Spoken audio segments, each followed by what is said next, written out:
In this video, I am gonna show you how you can install iCloud on your Windows 11 computer or laptop.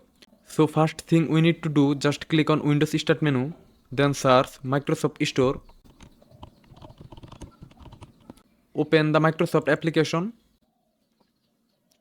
In Microsoft Store search bar, search for iCloud. Press enter. Here is iCloud application at the top left corner, just click on that.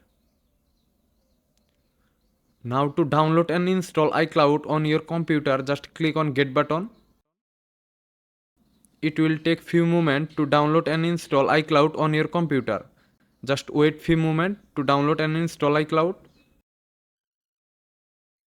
Once installed done, click on Open to open iCloud application, or you can open the iCloud application, just click on Windows Start menu, then search here iCloud.